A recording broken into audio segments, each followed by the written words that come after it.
Hi అండి. ఏ విధమైన పిండి ఇంకా అటుకులు లేకుండా మంచి మిక్స్చర్ ఐటెం చూపిస్తాను రండి.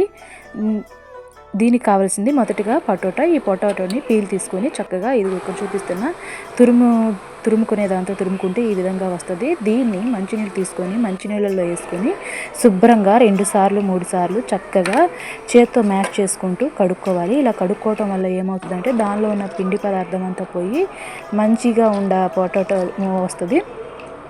ఈ రీతిగా కడుక్కోవాలి. కడుక్కున్న తర్వాత ఒక స్ట్రైనర్ తీసుకొని ఆ స్ట్రైనర్లో వేసుకొని వాటర్ అంతా అయిపోయేదాకా దాన్ని స్ట్రెయిన్ చేసుకోవాలి. నేను చూపిస్తున్నా చూసారా, ఈ ప్లేట్లో అడుగుని కనిపిస్తుంది పొటాటో పిండి అనమాట. అది ఉంటే బంగాళదుంప ఉడుకుతుంది. అది పోయిందంటే చక్కగా వేగి కరకరలాడుతూ వస్తుంది. ఇప్పుడు ఒక ప్యాన్ తీసుకొని ఆ ప్యాన్లో నూనె పోసుకొని స్టవ్ వెలిగించుకొని నూనె బాగా ఫ్రై అయిన తర్వాత పొటాటో నేను చూపిస్తున్న విధంగా ఈ విధంగా వేసుకోవాలి. నేను ఇక్కడ శనగ నూనె వాడాను కాబట్టి ఇలా పొంగుతుంది. మీరు శనగ నూనె వాడొద్దు. ఏదైనా ఫ్లేవర్లెస్ ఆయిల్, ఫ్రీడమ్ ఆయిల్ ఏదైనా తీసుకోండి.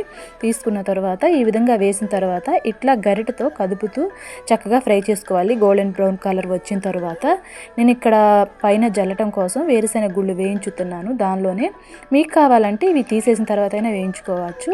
ఇదిగో ఈ విధంగా పక్కకు వేరే గిన్నెలో తీసుకున్న తర్వాత సాల్టు, కారము, కొంచెము చికెన్ మసాలా లేదా చాట్ మసాలా మీ ఫ్లేవర్ని బట్టి వేసుకోండి. కరివేపాకు ఇంకా పచ్చిమిరపకాయలు కూడా వేయించుకొని ఒకసారి గిన్నె అంతా కిందకి మీదికి అట్లా కలపాలి. 4-5 సార్లు అలా కలపడం వల్ల ఆ కారము, ఉప్పు ఇంకా మసాలా అంతా వాటికి పడుతుంది. మంచి క్రిస్పీనెస్ గాను కరకరలాడుతూ ఇది స్నాక్ గాను బాగుంటుంది.